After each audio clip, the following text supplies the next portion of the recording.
You means your outstanding uniqueness. Get in touch with you and then spend the rest of your life being these divine characteristics, but also expressing you fully.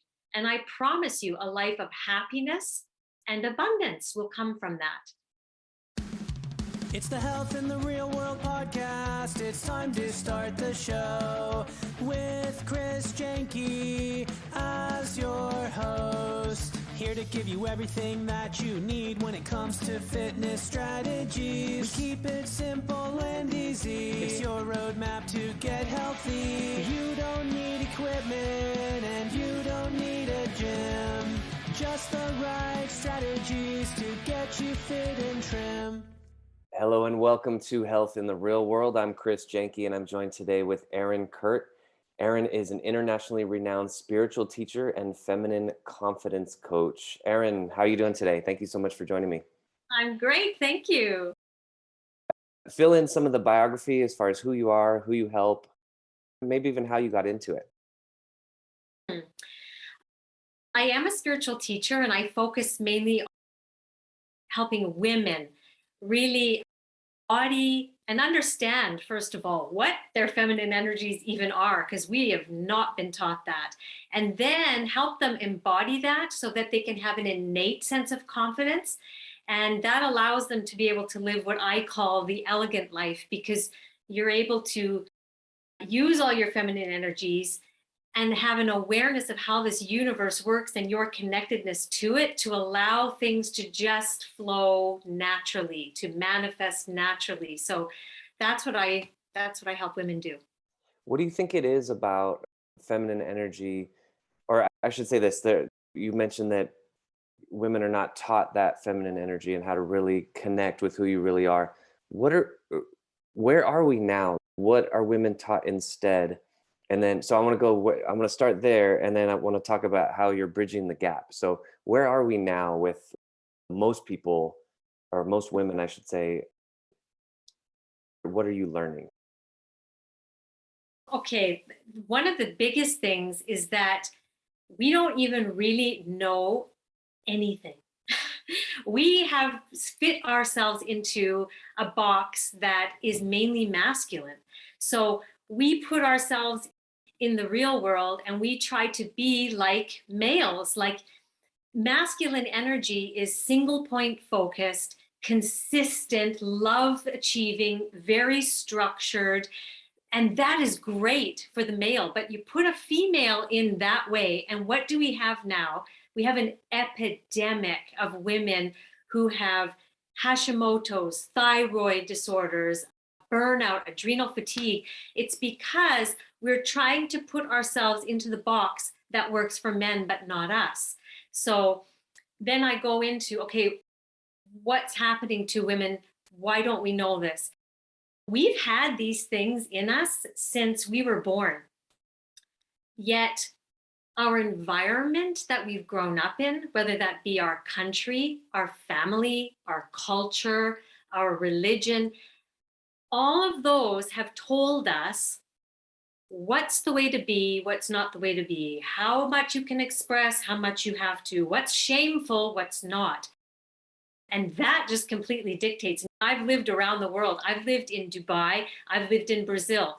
The differences in what is socially, religiously, everything accepted is completely different. So what's right? Where does the woman go? How does she know what to do and not feel bad about herself? So my whole vision, first of all, is to teach women what you already have, activate it so they have an energetic and absolute visceral experience of it, so they connect with it, and then teach them, how do you live life as a woman now? Like, you still have the corporate world, so how do you live like that in the corporate world? How do you be a successful entrepreneur? How do you be in a relationship? All the areas of their life, even their relationship with food and their body. I go through the gamut. I actually have a program that I teach that, because there's no way you can just do this in short little pieces. It has to be a holistic immersion in it, right? Agreed, 100%. So you mentioned a few things that I really think are really important. So the single point focus that you mentioned for males, and I realize that a lot of the things that we're talking about are generalizations. They're obviously outliers. There are Sure. women who have that single point focus, and on the other hand, there are men who are not so laser focused. But I would say, as a general, tendency, that single point focus, yet there are still maybe women still have the desire to maybe engage in the corporate world, but they don't have that single point focus necessarily. So that's one thing. How do you reconcile that? Secondly, I wanted to ask you about this. You mentioned living all over the world. You mentioned Dubai and Brazil. Let's just use those as two examples, because I'm really fascinated by how our culture, whatever we're immersed in, and like you said, the expectations of women in those cultures. Do you see any correlation between, let's say, in Dubai, it's a woman's role, you're supposed to do ABC, and in Brazil, you're supposed to do XYZ? Is there any correlation between those expectations and how happy the women in those areas are? Have you noticed anything like that? Wow. Okay, those are two very big questions. And this is gonna be Let's a 6-hour podcast today. all right, let's dive in. Get comfortable. I can talk about it forever because it's so rich. And one of the things I just wanted to mention before I go into that, what you said is very true about the masculine, feminine, and men have feminine energy in them, and Yes. we have masculine energy. And actually, both of us need both. The only thing is that when women live, work, whatever, in 80% of their feminine and 20% masculine, that's when they feel most empowered. That's when they can have the most impact and show up with everything they are. Men, you're probably hearing a lot more in the media now with men realizing the feminine has to come back to them, because you guys too, you've been shut down. You've had a role model of what masculinity means. That's faux masculine. That's not real masculinity. So you guys work best when you're 80% structured, focused, all this, and 20% feminine. So you guys have to bring that in. Okay, so knowing that, let's go into the question about how to have ambition. I have a lot of entrepreneurial women who follow me and they say, Erin, what do you do though? Like, how do you have ambition? Do you not, like, I still want to achieve things. And I said, totally. Look at someone like Sarah Blakely, billionaire, but she has built her company. She says this all the time, in a feminine way. So what does she focus on? She focuses on going with her intuition. She has things inside her daily routine where she receives inspiration. She takes action on those things. Whereas men would sit down, okay, guys, let's plan this strategy out. What's the goal? What are the small little action steps? Let's book it on the calendar. Females are not like that. It's why females cannot stick to, you would identify with this, it's very difficult for women to stick for long, consistent periods of time with the same exercise program, the same thing, because it's not our nature. We have to have change. We have to receive the inspiration. Then we take action on those things. And we're very led, we're flexible like this. We also are very focused, as Sarah Blakely says, as connection with her audience. We are constantly wanting connection and nurturing that audience. And so she constantly is asking her audience, surveying her audience. If you ever go onto her Instagram account, she is also very feminine in the fact that she's vulnerable. Like, she shows up with hair like this, bags under her eyes, like chaos with the family and this, but that causes the connection. I don't think you would see a guy like that. And if you did, he probably wouldn't be respected. It's very different. That answers that question. Did you Yeah. want me to go on to the next one, or you have any other questions about Uh, no, that's very interesting. Actually, I think you answered the second one as well. I like that 80-20. And even as you were talking, I felt myself, as you were talking about receiving and intuition. That was, I was imagining myself sitting and receiving, and it was a little bit like stressful. I'm like, no, this is not what I want to do. And then you were talking about organize and structure, and you're going to do the same thing every day. I'm like, yeah. Yeah. You see though, that even you feeling that calmness, that's what women feel when we go inside and we connect. It's if we just played into the way we were created and with the way we're wired, that's why. I have women who have been in my program who have been trying to either achieve something or do something or lose weight or whatever, get a partner. They have been trying forever. And then they just start living this way. And within, I would say within the year, mostly under a year, all of the things just start happening. They're like, Erin, how? And I said, it is the nature. This is how things are supposed to work for women. And then it just elegantly happens. So I'm just so passionate about it because it really gives people especially women, because I think we've been so shamed about some of our feminine energies. Our sensitivity has been really like diminished, shamed, not respected. And it gives us finally permission to be who we are and actually have reverence for it. I think you're doing something that's it's pretty challenging, I would say, but it's also very needed, especially in 2022. I feel like, so I was a history major, so I want to go back big picture. It's only been about 100 years since women were even allowed to vote in the United States legally. I would say 99.9999999% of the population agrees that women should be able to vote. But I see what you're saying. It's like men and women are different. We are different. That doesn't mean anything as far as equal rights. That doesn't mean anything in that regard. So it's like you're walking this tightrope, right? It's like for a long time, I see what you mean, where it's almost like women were trying to be like men. And you were alluding to this, that when that happens, you're losing out. Like you even mentioned a billionaire who built her company like a woman, as you say. I think it's great, like teaching women to walk this fine line. So my next question, or even group of questions, is what kind of resistance have you encountered, or if any, from people who think that, oh no, men and women should be. I think what we have to separate is the word equal and same, right? Like equality for all, right? That whole like progressive movement versus men and women actually are different. They're much, and quantifiably so, biologically. How do you walk that line? I don't know if I phrased that question, but hopefully you have a. Yeah, I think I'm getting where you're thinking. I was listening to, was it a podcast or something like this from, there's a very popular, actually Canadian, I'm Canadian, and his name is Jordan Peterson. I don't know if you've listened to anything about him. He's very polarizing. But Yeah.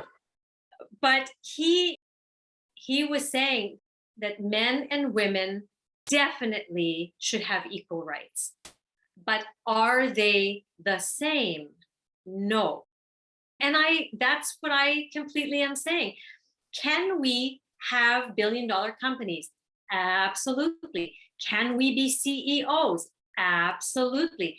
But the way that we be those needs to be empowered through our femininity. Like I was giving an example of one of my most recent videos. The difference between a woman waking up and wanting to have an impact in the world in her masculinity would be waking up at 5 a.m. because it's 5 a.m. club and you've got to do this and then this before this time. And then you're going to, oh my God, you don't have time to put your makeup on. So you get on the train and then you go to work, and in the bathroom, you're putting on your makeup, and then sit down and you have your protein bar because you didn't really have enough time. And then you go to the meeting and you sit down and you listen to everybody and you try to say your opinion, and then, well, meeting's over. Like, it's just very doing. Let's go to the woman, president of the company, living from her feminine. Wakes up at the time that she knows best, makes her feel rested. The first thing she does is tune in and ask herself, what kind of movement would be best for me today? Okay? Because she knows that connecting to the body is one of the best gifts she can give herself. So she connects to the body, but she asks herself, she knows she has to move. That's that masculine structured part. She moves every day. That's the structure. But now she does the feminine. How do you want to move today? And sometimes it'll be Zumba. Sometimes it'll be HIIT. Sometimes it'll be stretching. She asks herself that question. Then whatever, let's say she had her little porridge that she knows is really good in the fridge. She takes that with her, takes it to the office, eats that nicely while she watches her favorite thing, and then gracefully goes into the meeting, connects with people the way she knows she does best, and then starts listening to people, connecting with them, hearing them out. And then she uses her strong back as the leader, knowing how to set boundaries, and then shares her inspiration that has come to her while she's listened to everybody share their ideas. Okay? Very different. Not better. Nothing's wrong. It's just her tuning in. You see what I mean? Absolutely. And like you said, men and women, we're both going to be a combination, whether it's 80-20 or maybe 70-30 or whatever the ratio is, right? Yeah. Going real quick back to Jordan Peterson, I think he mentioned there's been studies like of Scandinavian countries who are more egalitarian. And he says actually the more egalitarian the government goes as far as leveling the rights, the more men and women start to look different because they start to go toward their sort of nature. And again, this is blanket statements. There are obviously outliers, so I don't want to get any hate mail about this, but it is true. Interesting. It's very interesting. I think, again, like we could talk about this for hours, and I'm sure you do all day long, which is fantastic. Erin, I want to give you a chance to go really big picture. I really enjoy ending all the episodes like this. We got a chance to talk a little bit about what you do, about what you're looking at all day. And now I want to go, let's say you're giving the keynote speech or like a graduation speech at a university. You're going to give your motivational talk on how people can get the most out of their lives. Now you can go as big as you want. You can go whatever direction you want. What would you recommend for people on how they can get the most out of their lives? Ooh, I have chills. I love that. My statement to all of my clients is this. When you really connect and start how would I say this? When you understand and embody what you are and who you are, everything in your life will start moving with ease and elegance. Now, what do I mean by that? What you are is you having a total understanding and physical experience, even energetic experience of what you are. And we are energy. This is quantum physics. There is nothing in this universe that is not of that energy. We look physical, but I'm just this kind of a manifestation of that energy. You're that different kind, and this glass down here is another, but it's all the same energy. When you understand that concept, you start understanding how powerful you are, how you can manifest, how you can be all of the attributes of that energy. And I go through all of the attributes of that energy, and we can go very far with that. But that is an experience I had about 11 years now. I literally had an experience where I had been in a very big depression and couldn't get myself out, and went to a 6-day spiritual retreat letting go of a whole bunch of deep issues that I had. And at one time, after a big clearing, I became one with that energy. I know that sounds really out there, but it was like I died, but I didn't have to die to experience that. I felt the oneness with that. And that is what I teach women how to become in contact with, because then I walked out like the sun was smiling and nothing was wrong with me after that. Okay. So connecting with that's so powerful, but also who you are. So there's what you are and who you are, because when you come into this body, you were divinely programmed with special abilities, talents, natural traits, physical features. And you have to get to know who you were programmed to be, and then learn how to fully express that. So I always say you means your outstanding uniqueness. Get in touch with you and then spend the rest of your life being these divine characteristics, but also expressing you fully. And I promise you, a life of happiness and abundance will come from that. So that was maybe a longer answer, but those are the two areas to focus on truly. That's great, though. I love that. Your outstanding uniqueness. That is amazing. Erin, how do people get in touch with you? What's your website, social media? Oh, okay. My website is theelegantlife.com. And my YouTube channel is The Elegant Life, and Instagram is The Elegant Life blog. And they can just come and find me there. I'm teaching all day about feminine energy. And if anybody is interested, please do contact me via my website. You can go to my website and see under courses. The main program that is my focus, that teaches everything that I was just sharing, is the elegant art of feminine confidence. So check that out if you're interested. Yeah, I see you have a master class, you have Love Yourself to the Core, you have a manifest meditation, you have courses, you have the Elegant Business Boot Camp. You're definitely busy and you definitely have a lot of offerings. So this looks fantastic. Thank you. Again, Thank you this for the opportunity to share. I really appreciate it. absolutely. Thank you so much. And thank you everyone for watching Health in the Real World. I'm Chris Janke, joined today with Erin Kurt. Thanks again, Erin. Thanks. Thanks for listening to the Health in the Real World show. Make sure to like and subscribe and comment down below. Visit mycorebalance.com to learn more.